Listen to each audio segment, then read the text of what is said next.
Hello, everybody, and welcome to Gloves Off. Our special guest today is Cynthia Seymour. I got that right? Got that With the right. Coconut Grove bid. But before we talk to her, we got some housekeeping issues. Actually, this is probably near and dear to Cynthia's heart.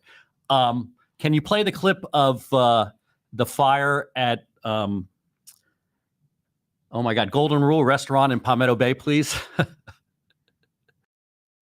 Holy.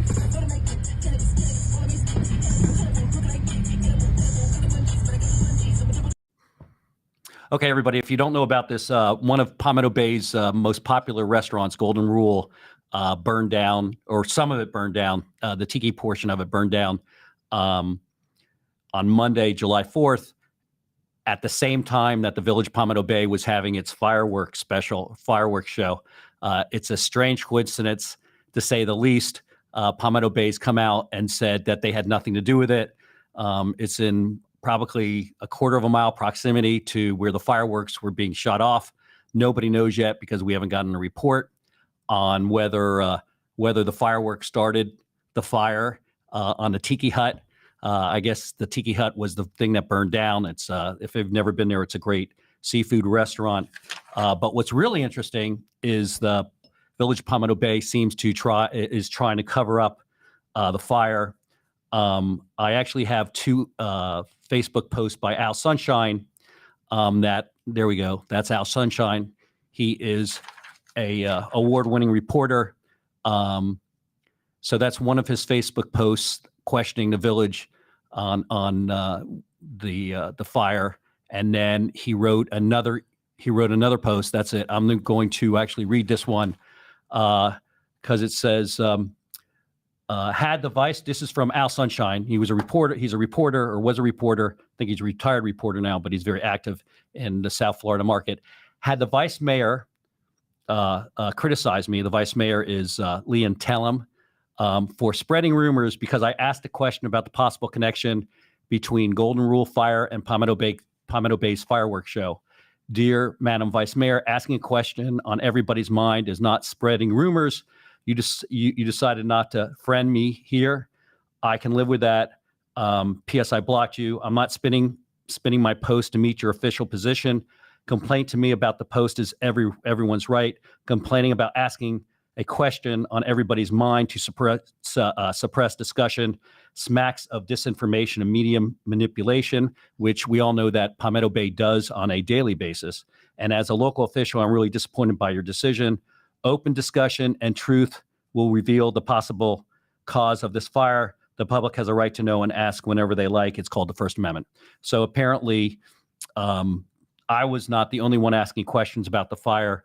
Al Sunshine was, and apparently Liam Tellem, who's our vice mayor, is trying to stomp out anybody looking into the fire.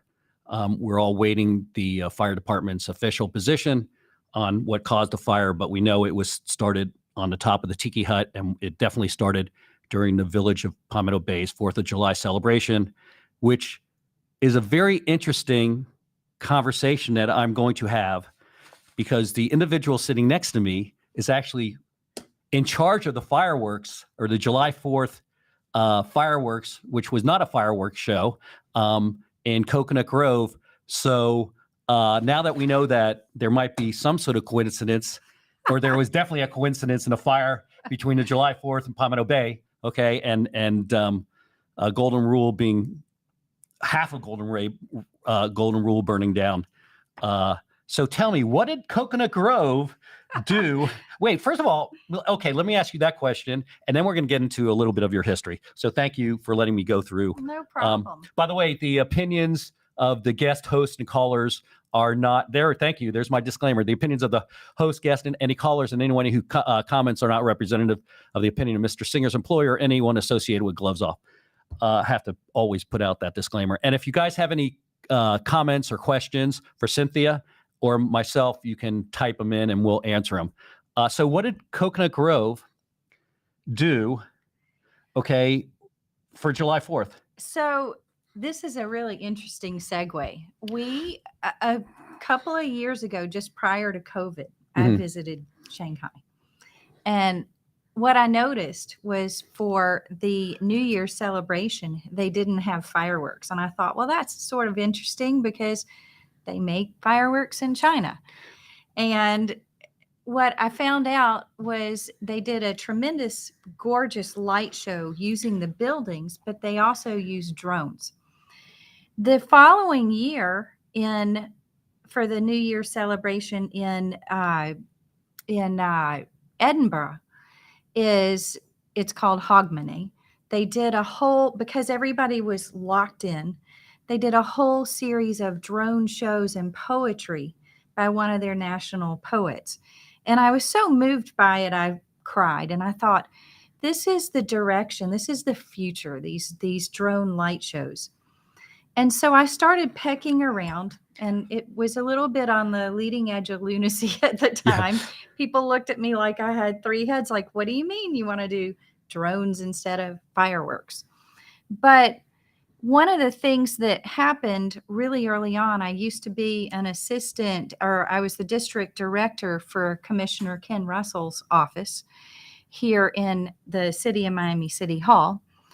And the residents of the cloisters approached us because there are 40 large scale homes adjacent to Peacock Park, and they were getting their awnings were getting burned, the shrapnel was landing in the pool, they were having to put hoses running water Mhm. on the rooftops to prevent fire hazards from the fireworks next door. So the first step was we moved the fireworks from the Peacock Park area over to Regatta Park. And when that happened, it was a great change. You can move boats, but you can't move houses. And so we weren't as worried about that. But Commissioner Russell, actually, his daughter was there, and the shrapnel came down and actually burned her on the neck. So I didn't know any of this until There's a like whole history. 2 seconds ago. So there's definitely shrapnel that comes from Yeah. fireworks, which Oh, I yeah. didn't realize. I know that I've read or I saw a fireman interviewed on Channel 4, and he said that you shouldn't use fireworks in an empty field because if it's dry, there's a chance of Oh, yeah. catching fires. I never knew that. So there was actually complaints from. Now, was the fireworks show in the bay, or was it in a field? We cited the firework location in an ancillary part of the park adjacent to the Dinner Key Marina. And so it wasn't necessarily out in the water. You can have a barge out in the water with the fireworks. Yeah, that's usually technology. where the fireworks shows are, But or in the water. It's so far away. It's really hard. You almost have to spend twice as much money to have them out in the water, because they've got to do almost like double the show, because they have to take it so far away because of the boats in Dinner Key. Okay, so they there's didn't want a lot of challenges to doing a fireworks show to begin with. So they didn't want any of the boats get. I mean, everything's done. No. So what you've come to realize is that fireworks show there is stuff that flies out of the air. See, I didn't know that because I always sit so far away. It's stuff that flies out of the air and does burn. So there's a possibility. There is a possibility that the fireworks show, because it's so close to where Golden Rule is, the fireworks show actually did start the fire at Golden Rule. I'm not saying that's what happened, and we'll all find out, or we won't find out. We'll never really know. But stuff does fall out of the air, and it's hot. Yeah, I don't know about a quarter of a mile. I don't know what the distance is. was. Yeah. But I can say that close up, we were definitely having problems with this. So, I mean, the city is very adverse in general to risk. Yeah. For obvious reasons. So we were looking for alternatives that were safer.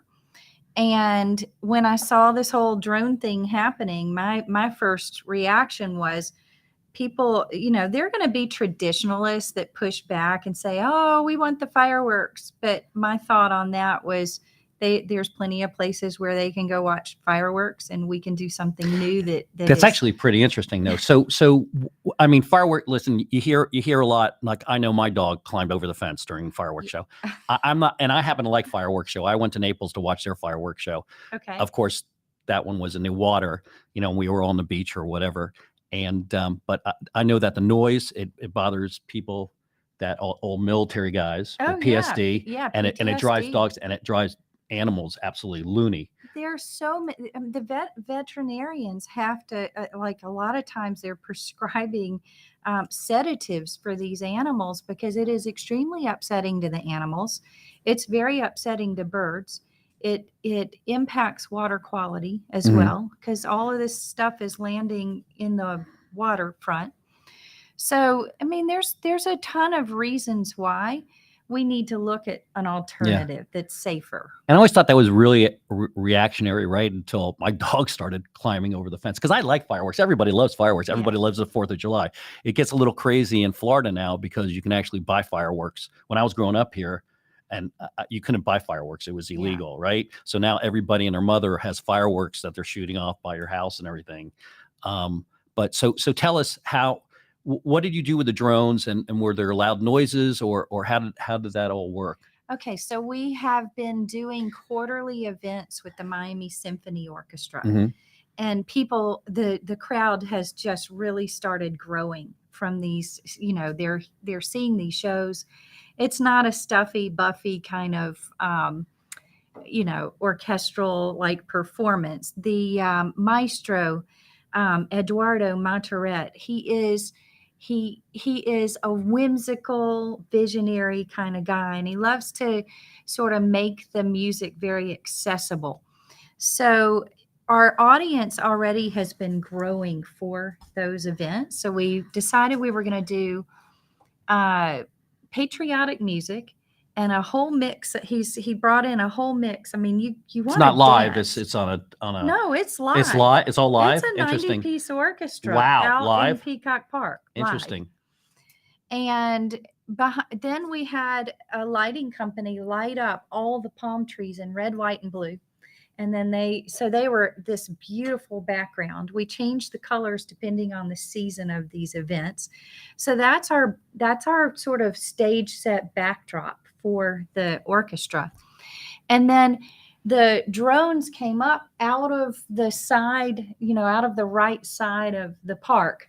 We had them sort of cordoned off, and they all have to be situated in a grid-like fashion.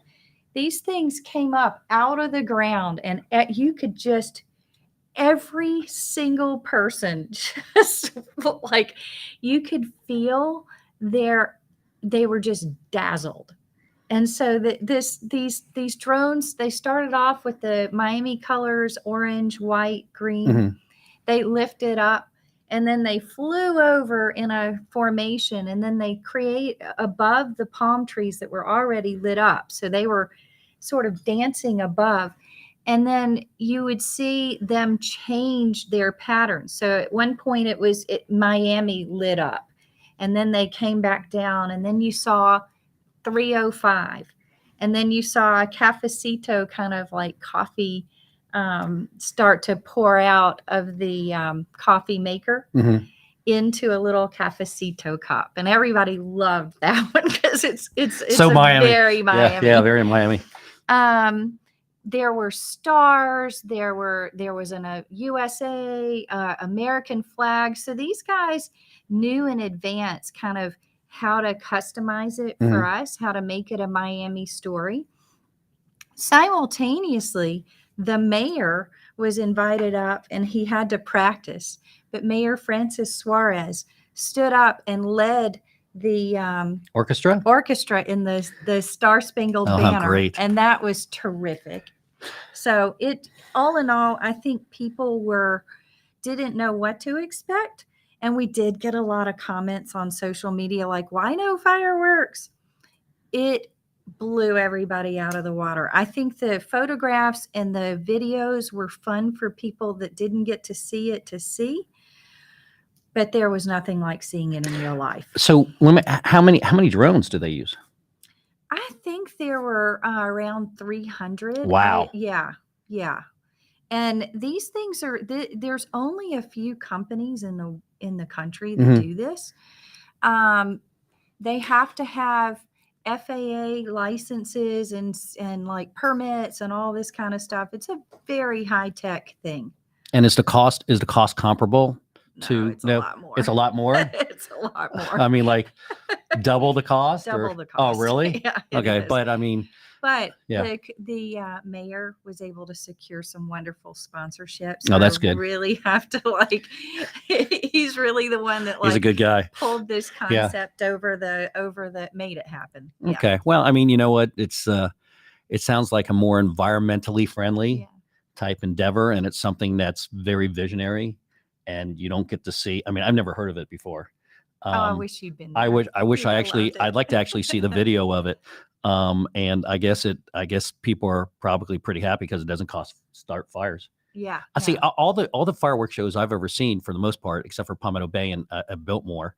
And I don't know if the Biltmore even does a fireworks show anymore. Are literally out in the water, and I think they're a little bit more. They're a lot more. They're a lot safer. Yeah, but I mean, you still have things Yeah. falling in the water. Yeah. So that's like, to me, if there is an alternative, it seems Oh no, like the to alternative me, sounds great. yeah. I'd love to see the video. If anybody has a video of the Coconut Grove I'll see what I can July send you. 4th, I'd love, and I'll actually play it on. I'll play it on the program. We have I don't know if it's up on YouTube yet, Mhm. but we actually do have a video that was done. I'm not certain if it's up on our channel yet or not. So that is completely, you know what? I brought you here, and this completely is off what we were gonna talk about, but it's just so bizarre that, I was telling you, because you happen to like the restaurant, Love it. right? Love the restaurant. I love Golden Rule. The owners are great guy. They've been there forever. Yeah. And I think they just built out that whole tiki area or whatever, maybe 5 years ago. So it was Could've been before COVID. Talk about visionary. Yeah, I They mean, must yeah, have really. yeah. No, they built that all out before COVID. I just hope the koi. I'm a big fan of koi. I hope the koi. Oh, I hope the yeah, the koi pond. left. Yeah, because they have a gorgeous pond, much like my pond that I have in my backyard. But okay, so what we really came to talk about is Coconut Grove. So tell me about the Blue Grove initiative. Okay, so the 4th of July was just sort of the beginning. Last year, we weren't able to get the permits from the city because we were still in that mode of not wanting to have a large group of people all in one place. So instead of spending the money on the fireworks last year, we took the money and we lit up the trees on Main Highway in blue. And the idea was to kind of create an alternative lighting scenario that, oddly enough, got a lot of attention. People, we weren't really sure whether people loved it or hated it or whatever, but we got comments on both sides. So we did a poll this year to see if people wanted to bring that back. Mhm. And 79% of the people that were polled came back and wanted Blue Grove lights again. Oh, that's cool. Yeah, so I'm kind of excited about that. Oh, I forgot to ask you. So you're in charge of the bid. What is the bid, and what do they do? So the Business Improvement District, the Coconut Grove Business Improvement District, is an extra add-on to the city services. So it is an area that we serve over 200 folios or property owners here in Coconut Grove. And what we do is it's almost like that white glove concierge service to our business owners in this area.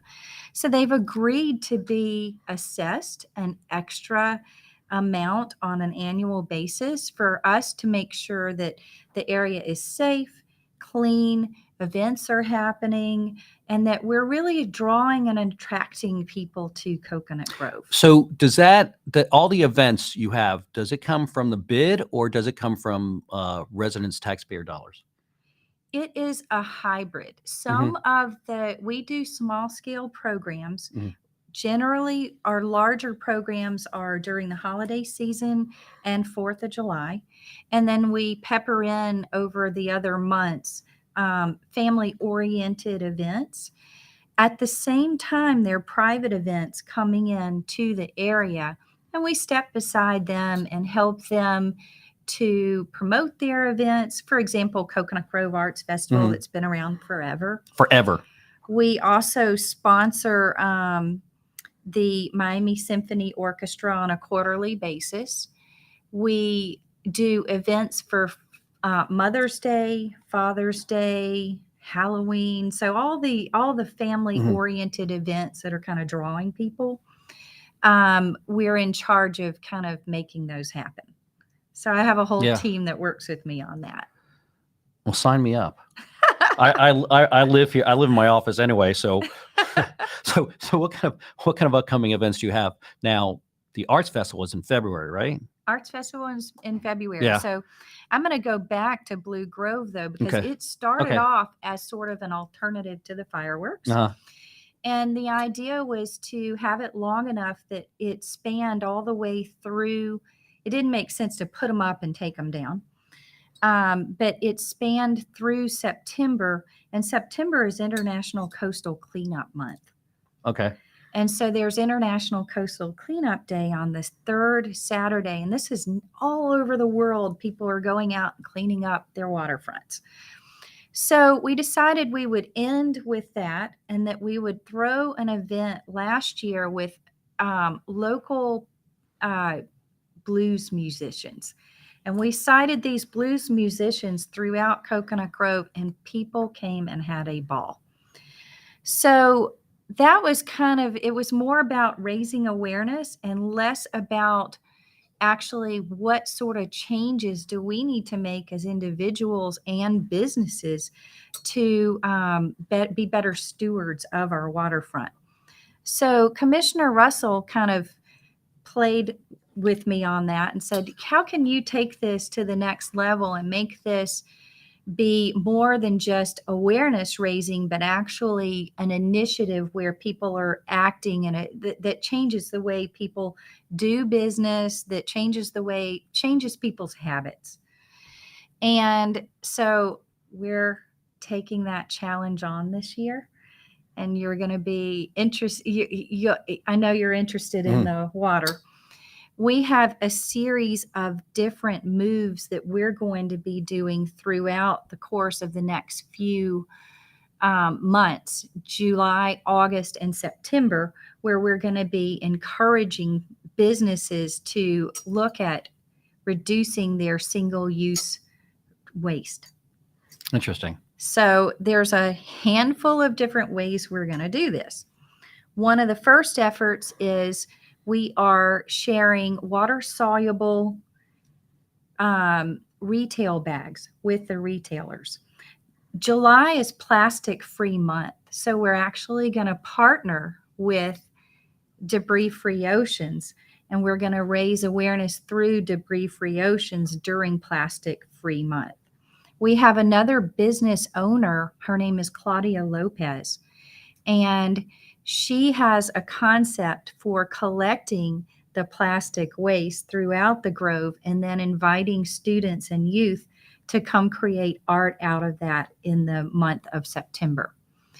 Then for Miami Spice, we're partnering with the Greater Miami Convention and Visitors Bureau to take a look at which restaurants are going to be participating in Miami Spice, and those restaurants will receive branded bento boxes, so that if someone comes into those restaurants and says Blue Grove to go, it's almost like the code word, they'll get a bento box that's reusable, instead of the same old throwaway stuff that people take away, use for takeaway.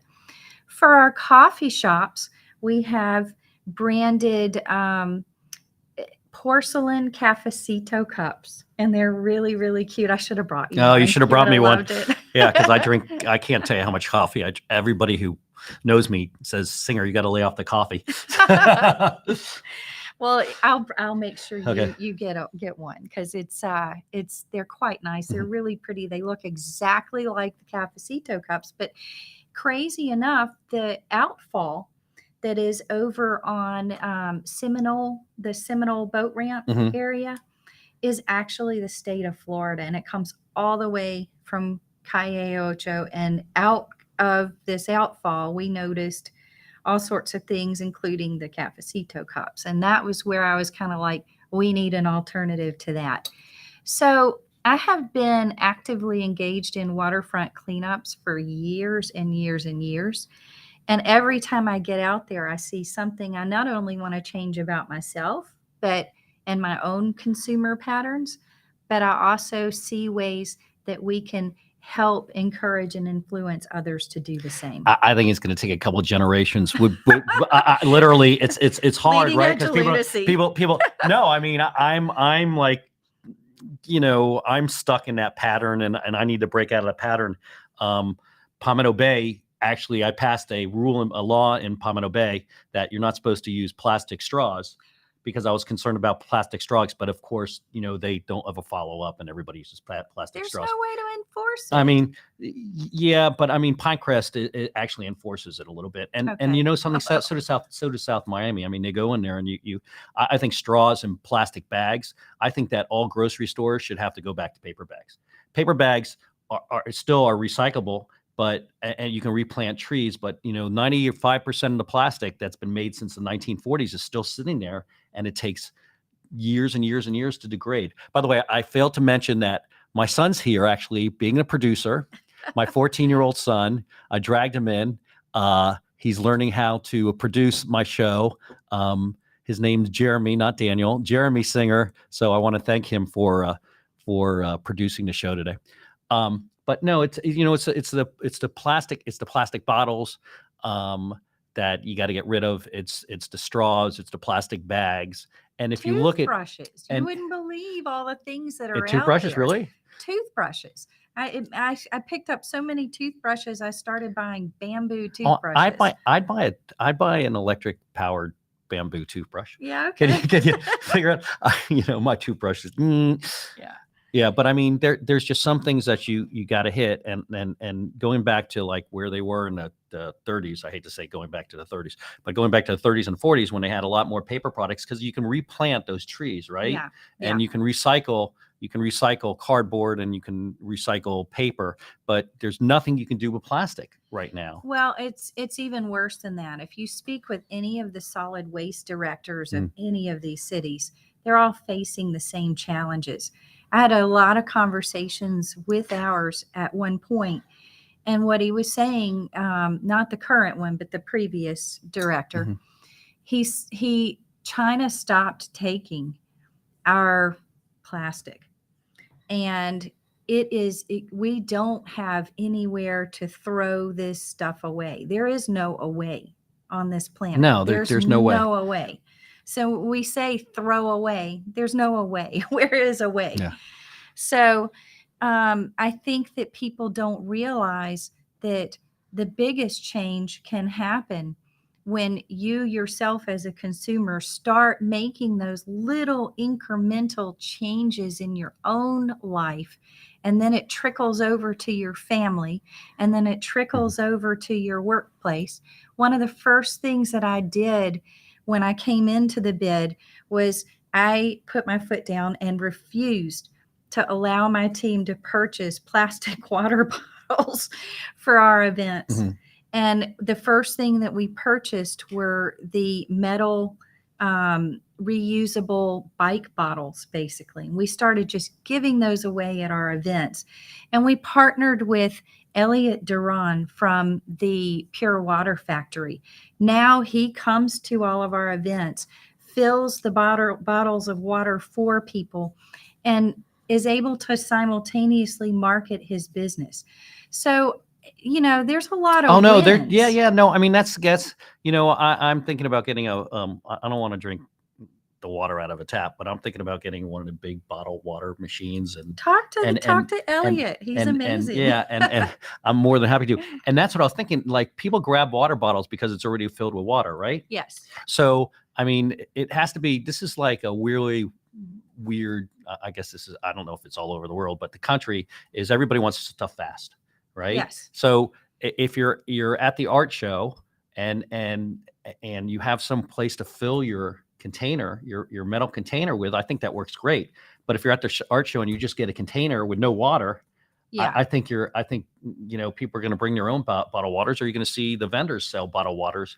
So, I mean, that's also you didn't stop the vendors from selling water, did you? No, but we don't have vendors. Yeah. We just No, fill I the mean, bottles of water for people. And if they don't Yeah. show up with a bottle, Yeah. you There's know, no, but I'm talking about the vendors selling food, the food vendors, Yeah, right? So that yeah. I've seen they sell Coke and they sell other stuff. And even those cans, for the most part, those cans can be recycled. It's the Yes, they plastic. can. It's the plastic that can't be recycled, Right. right? So, I mean, there's just some way it has to be fast and easy to get people. Yeah. I'm just telling. I mean, in my opinion, to get people to just stop throwing away the plastic bottles. Ideally, I'd really like to see our next step that we're able to potentially work with the parks department Mhm. and install water filling stations. Oh, that would be great. Yeah. See, that's what I'm talking mean, about. Something easy to access, water filling stations where you don't have to bring a bottle. And even if you do bring a bottle, you don't have to throw away that bottle because you have a Right. water filling station, right? Right. So that's where I have an office building that we manage that has a water filling station. I By the love there's those ones in the airport where Yeah. you can, it counts how many plastic bottles you you're save. not. Yeah. Oh, that's funny. I haven't Yeah. seen that. So tell me about. I'm interested in development. We've seen a rash of development in Coconut Mhm. Grove, for good or for bad. You know, some people like development, some people don't. I was here when I was in high school, and there used to be I think it was a Grand Union. It might have been a Grand Union. That was before Burdines and Coconut. God, I'm dating myself. Before not Coke. What was it? Burdines, wherever Burdines was, whatever that shopping mall, Yeah, you're shopping right. mall was, right? There was a Grand Union there. Mayfair. Mayfair. Yeah, yeah. thank you, Mayfair. Yeah. And so, and before the hotel and all that stuff. So now you see like a lot of developments going on. I love what they did to Cocoa Walk. I Yeah. love what they did to Cocoa Walk.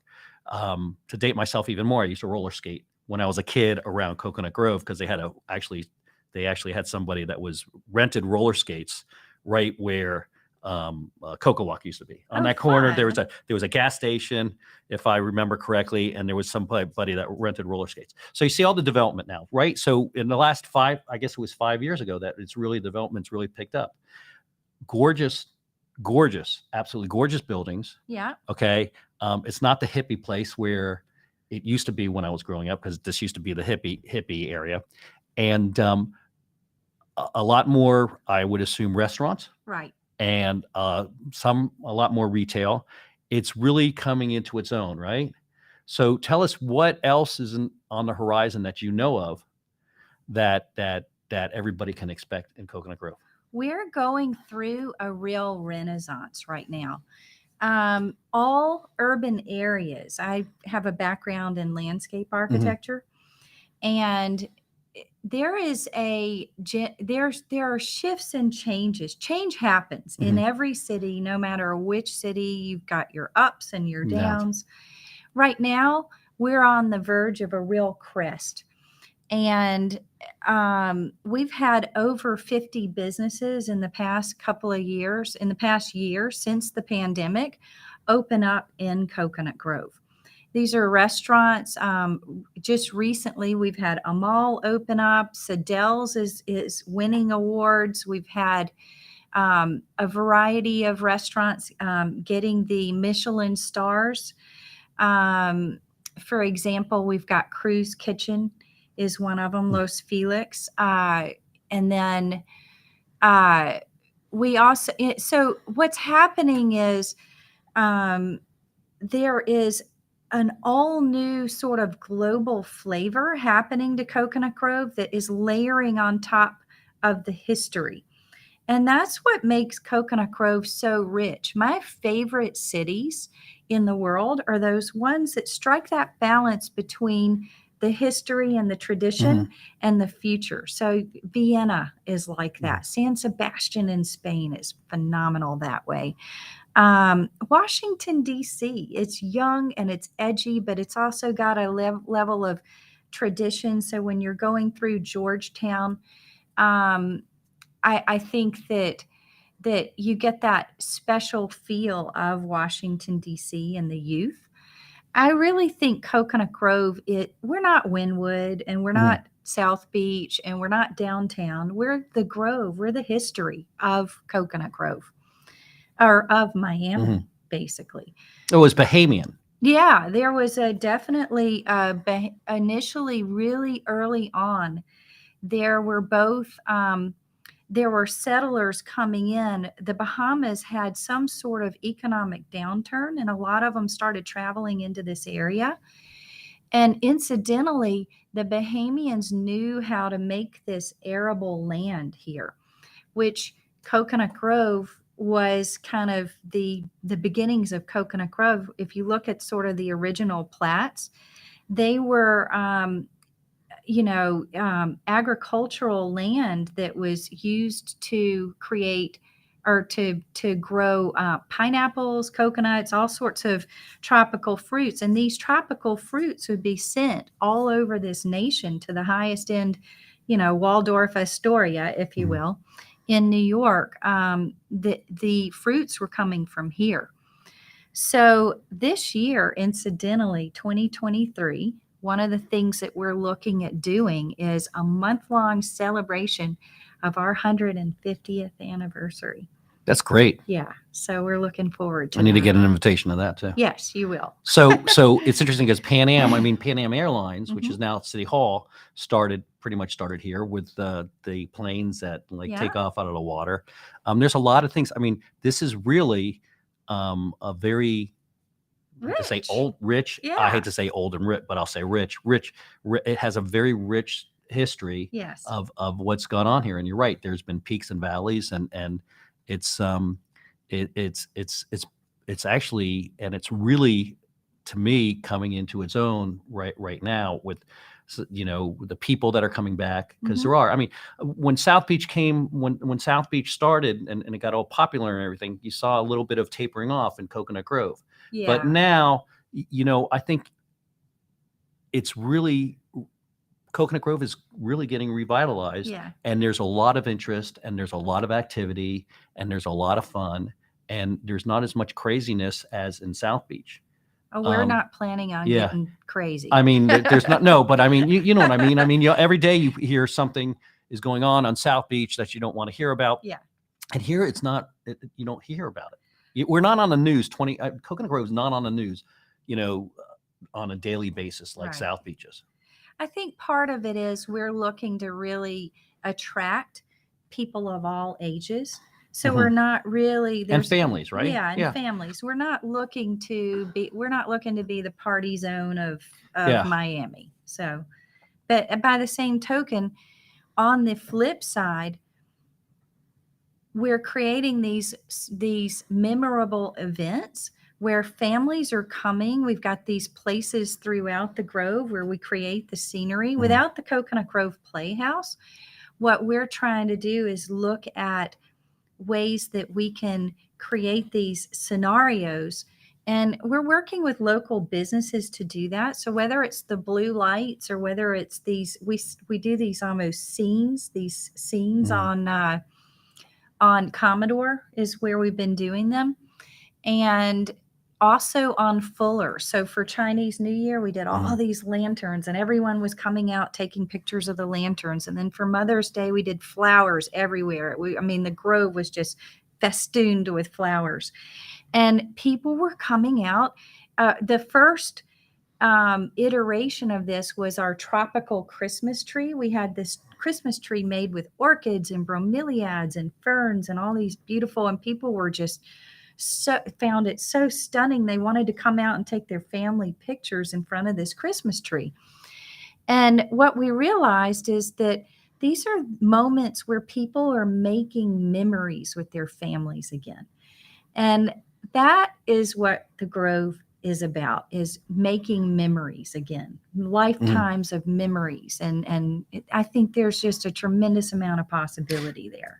What's amazing to me is it has to be one of the most walkable cities in South Florida, right? Yes. So you think of what's walkable. Coconut Grove is walkable, restaurants and retail and everything else. Yeah.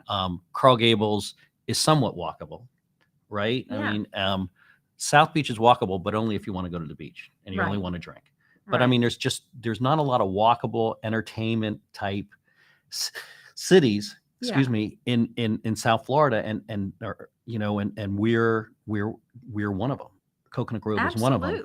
Absolutely. I mean, you can fly in, you can take a cab for the most part to a hotel. You can stay at a hotel and you can walk all over the place. And if you want to go to the beach, you can still take a cab or Uber to the beach. But this is a really walkable and there's a lot of entertainment here. Absolutely. In fact, we have on coconutgrove.com, which is our website, we have an event section.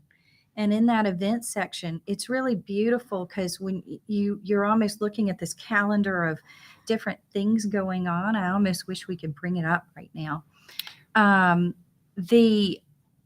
It's fun because you're seeing, senior walking clubs, and you're seeing sailing camp, and you're seeing jazz at Glass and Vine, or at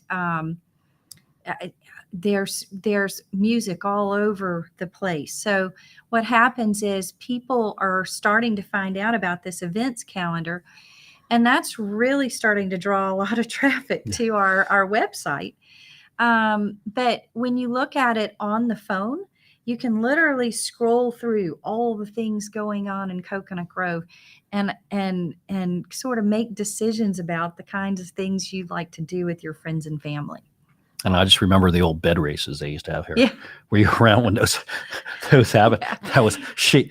I think it was She 105. Maybe it was She. Maybe it wasn't She. I don't know. They used to have bed races here, which were pretty interesting. Yes. And you do always have. There's always been events here, and the events have always been fun. Word on the street is that the Mango Strut is coming back. Oh, good. Yes. Because I'm at the Mango Strut with a buddy of mine every year. Nice. I love the Mango Strut. It's always been quite interesting. So you mentioned Coconut Grove Playhouse. Are there any updates? It's been going back and forth between the city and the county. I don't have to tell anyone that's been watching this whole scenario. It's back to the county at this point, and I really believe that we need to be doing something to make that playhouse. It's a jewel of our neighborhood, or could be potentially a jewel. Well, it was once a jewel. It was once a jewel. It's time for, one way or another, it's time for us to bring that piece back into play.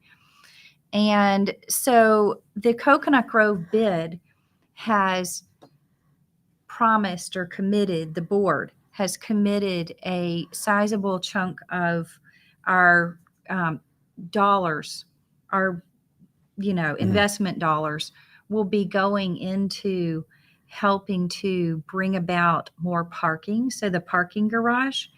And so we'll be working with the county and the Miami Parking Authority to see this parking garage happen in the future.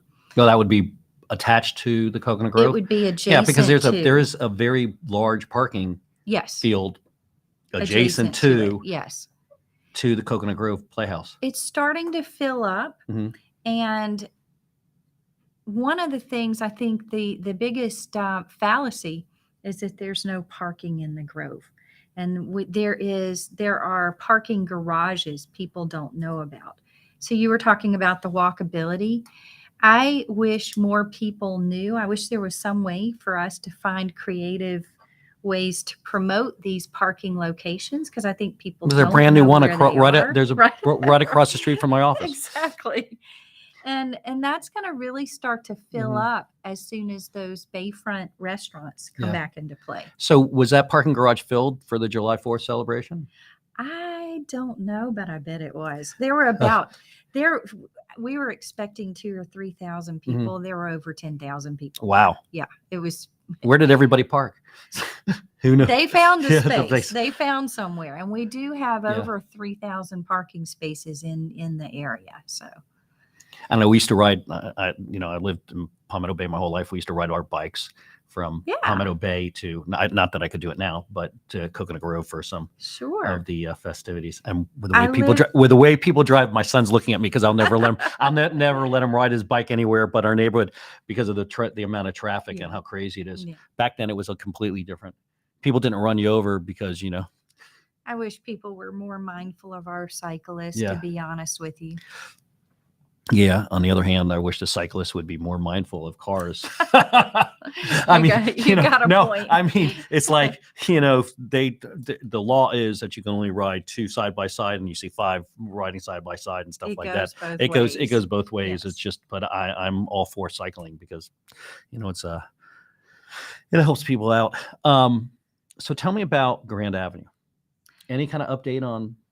Grand Avenue. I know that I don't exactly know what major future plans there are for Grand Avenue. I know that the owners of Florentine Plaza have some plans, but I'm not exactly sure what they are right now. We are putting capital dollars into the electrical conduits throughout every single tree location in throughout the Grove. So you're going to start to see us be able to do a lot more with the lighting, with sound, and all sorts of things from a streetscape standpoint. From a development side of things, if I had a magic wand and could wish for something amazing to happen, I would love to see something happen with that post office location. Oh, I saw a great, what was that? I used to watch movies there At the at the post office. It was a movie theater at one time. That's where I saw Rocky Horror. Really? Yeah. Yeah. Right. They used to show Rocky Horror there every Friday and Saturday night. Oh, that's a cool Is that, idea. yeah. I mean, that was actually what they showed. So it was a movie theater, and then it went to a post office. But yeah, literally, that's where they used to show Rocky. That's how far back I go. Rocky Horror there and everybody used to get dressed up and stuff. See, that would be great. That's something that you could do at the Playhouse, right? So you could do something, but not a movie theater, but you could use it as a playhouse / movie theater and just do some of these, movies and stuff like that. There's just so much you can do with that Playhouse. Yeah. It's unbelievable. Yeah. It's such a shame that it's been sitting there. What are we going on, 10 years? Too long. I mean, it seems to me like 10 years is probably, it could be longer than that. I think it's longer. But I mean, there's just so much you could do with it. And it's such a gorgeous building. I mean, you go by that building and go, wow, that's really an interesting building. It's too bad they don't do something with it. It'll come back. In the meantime, we're bringing all the fun and theatrics and drama straight to the street and the sidewalks of Coconut. I mean, you can do like little, I mean, you could do little concerts there. I mean, there's just so much you can do with that it's just such a waste. Yeah. Yeah. And I know people have been fighting to restore it for years and years and years, which I think is very admirable. I do too. Also, again, traveling all over the world, you see moments where the facade, in fact, there was a Supreme Court ruling at some point, and this was back in the 70s or 80s or something. I don't have exactly the details. And I think it had to do with that building, where Helmsley Palace and the MetLife building in New York. Yep. They actually built that contemporary structure right on top of the historic structure.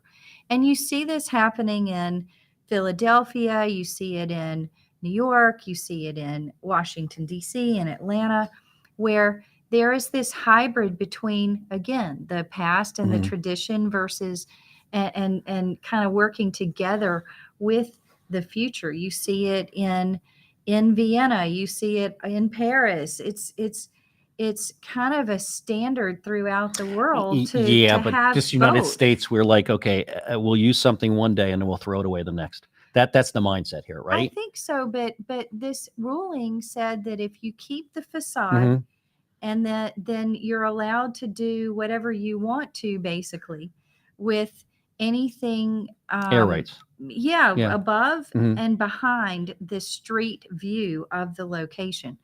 And so this county plan actually is in line with that. Yeah, we did something like that on we built a shopping center on South Beach on 5th and Alton.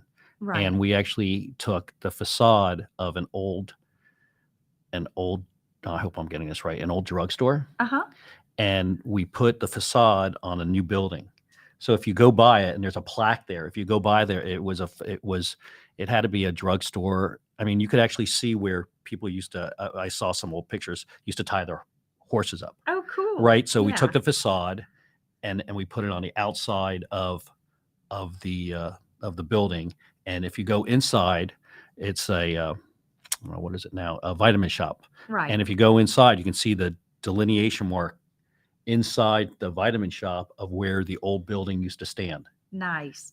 They actually did. I think they raised it or lowered it or something, so you could actually see where the old building. So yeah, I mean, it's done. It's done all the time. Yeah. We just need to stop throwing away. We need to stop saying, okay, well, this is we're going to throw this away and we're going to build something new. I think there's a real balance between honoring the past and the traditions and really, really, really celebrating that, as well as allowing for the future use and the potential and possibilities within architecture and landscape architecture. And I think the architects like that. Yeah, we love I mean, it. I mean, have to tell you. yeah. I mean, I have friends of mine that are architects, and I think they really enjoy keeping the old and putting new. And I think it differentiates. Sorry, tongue tied. Yeah, what is old and what's new. Yeah. So let me go back to Grand Avenue. So you got a whole bunch of vacant, and you might not know this answer. You got a whole bunch of vacant buildings there that are in like fenced in areas. Are those going to come down, or what are they doing with those? Do you know? Those are all, a lot of them are owned by different property owners, and they're not technically within the bid. So our boundary actually stops. Okay, I didn't know that. Yeah, our boundary stops at the CVS corner. Oh, interesting. Yeah. And we're not, by law, we're not allowed to sort of, do anything past our boundaries, so to speak. So we find creative ways to work together with the community. And one of the ways that we did it, we had a program called Grove Stove. And during the pandemic, we took our marketing dollars and our major like revenues that were coming in, and we poured them right back into our businesses and kept their workers, if you will, their kitchen staff and whatnot working. We paid them $15 per meal, and then the meals went back out into the community for people who were out of work. We then, the second year around, we parlayed that into the children's programs because there were cuts to the food that was being provided to the kids in the summer. So we actually kept that going for 2 years, and there are ways that we can make a difference in the community. I honestly, the whole Grand Avenue is really beyond the scope of what. See, I didn't know that, but it would be nice if somebody is listening, if a developer's listening, that they do some workforce housing there. Yes. I mean, that this county needs workforce housing. So if they could, tear down, I mean, there's buildings there that are definitely vacant, right? And that can be torn down. And if you think about it, it's actually the gateway to Coconut Grove. So they need to tear down those buildings, and putting workforce housing up would be beautiful. So when I was with Commissioner Russell's office, he was really excellent with negotiating during the 3750 building that went up across from the Douglas station, and that's currently under construction right now. And we were able to negotiate quite a few units within that location specific to various levels of workforce housing. So workforce housing is there's different financial levels. So there's ELI, which is extremely low income, all the way to workforce, which isn't necessarily affordable. It's interesting. It's still, I mean, we're the epicenter. Miami is as somebody said, the epicenter of unaffordable housing, and all this land sitting there. And I'm like, okay, well, why don't they build, workforce housing, because teachers can't even afford to live. Teachers, police, firemen, they're all having problems living in the neighborhood that they serve, right? Yes. So Ken, if you ever watch this program, get that workforce housing He's built. been a huge advocate for that. No, I know. In fact, Ken's a good guy. That's one of the best things about him being in that office, for sure. Yeah, no, I believe me. I met him when he first started running. He's a good guy. Yeah. Definitely a good guy. As a matter of fact, I have to call him to see if he wants to be on the show. Oh, he would love that. I mean, he's so he's fun. really, he is fun, right? So what is the area? Where are your where can you geographically control, what goes on? And because I always thought that was part of, Coconut Grove, but you said you stopped at CVS or Bank of America. Yeah, so there's statutorily like set hmm boundaries. This building is kind of on the outer edge. Okay. So if you look at if The you building we're in now? yeah, the building. Really? Yeah, Wow. yeah. So it's By the way, nobody knows. No, I've had threats, so nobody knows where I'm broadcasting. Where I'm broadcasting from. I'm broadcasting from the dungeon. Okay, nobody knows the guy. Nobody exactly knows. I didn't get you to sign a non-disclosure where you're broadcasting from. So no, there were some threats made to my employer from me broadcasting at my office by a certain councilman of Palmetto Bay, which I won't mention his name. So we went to a different location. Got it. So I didn't know we're actually on the edge. You don't even go to Monty's. No, we do not. This is basically the edge. How do we get the bid to be? I mean, you sound like you're doing a great job and everything. How do we get the bid to expand their? It would take an election or a ballot, Yeah. a ballot sort of approval. So we'd have to expand the boundaries to include other locations. It takes someone to champion that change. And then we would have to run that through every one of the property owners, and then the potential property owners that would be impacted would have to probably weigh in on that. Oh, so that's a lot. It's a heavy lift. Yeah, but it sounds like a worthwhile endeavor, right? To go all the way to Monty's. It could be. You've got to. I think it could be beneficial, but it's a policy change. It's a heavy lift, and it could happen. So how far do you go? How far do you go Bayshore? We basically this building. No, I'm sorry, not Courtyard. Courtyard Marriott. Yeah, not Bayshore. Oh my God. Where the Playhouse is? How far after the Playhouse? So we go basically over to Oak Avenue. Carved out would be the school. So the school isn't included.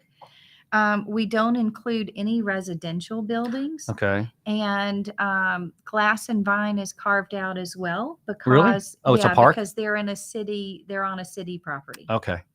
Yeah. Yeah, that's a good restaurant too. Yeah. Yeah, that's I like Glass and Vine. Well, and they have music too. Except for when it's raining. Yes. You don't want to. I went there for dinner one night and it was pouring down rain. And I go, oh, I could have picked a restaurant inside, but it was during COVID. Anyway, what do you got? 2 minutes? We got 2 minutes. Do you want to tell anybody anything that we haven't covered, or you want to, do you want to cover anything in the last 2 minutes? I feel like the best is yet to come in Coconut Grove, and I am so excited of all, just with the things that we've done so far and the changes that have been made. It's to me, again, we're on that crest of a real renaissance in this area. I'm very excited about being a part of this and the changes that are happening. We're going to see more businesses coming in. That area where Johnny Rockets used to be is kind of coming through. There's going to be the Mayfair is opening up. Mm-hmm.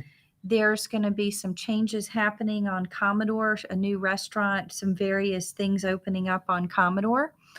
And Mayfair office space is going to be going through renovations as well. It's going to be office, or because when it originally opened up, it was all retail. It was definitely Burdines. I don't think it was even Macy's. It was Burdines there. So it's going to probably stay commercial office space, but they are going to be doing some upgrades there. What's happening with the hotel? The hotel is set to open up probably in the next month or so. I don't know exactly when, but we're on that edge of a beautiful new hotel coming through. And on the top, there's going to be a rooftop bar called Sip Sip. Oh, cool. Yeah. That's fun. It's a Caribbean. Is there a pool up there? There's a pool up there. And Sip Sip is the slang word in the Bahamas for gossip. That's perfect for me. Yeah. I've been told I gossip too much. So they're going to have Bahamian Caribbean cocktails up there and things like that. I think I'm very much looking forward to it opening back. Yeah, I'd like to open back up. I think both my sisters were actually married in that hotel. Oh, Oh, wow. Okay. I'm trying to think. I know one of them was. Very nice. Right up. My son is telling me I have to go. That I have 4 seconds, right? Okay. Anyway, so thank you for coming by. Come by anytime you want. Definitely. Okay. I want to hear an update in at least 3 to 4 months. I want you to sit and tell us everything that's great that's going on, especially right before the Coconut Grove Arts Festival. Yes, I we'll love the we'll Coconut have a Grove Arts Festival. lot going on starting in October and Mm-hmm. throughout the Well, when it gets upcoming cool. season. Yeah, it's always when it starts getting cool. You have a lot And of. the best place to go find out about it is on coconutgrove.com. Okay, that's coconutgrove.com. Oh, Yeah. there we go. It's actually up. They're ahead of me. Anyway, thank you for everybody who's watched. I appreciate it. Thank you for coming by again. Thank you. Good luck with Golden Rule. They're still open, by the way. If you guys want to, it's just indoor seating. We'll give you a play-by-play on what we find out about the fire that occurred there as we find out ourselves. So thank you, everybody, for watching, and have a great night and stay safe. Thank you.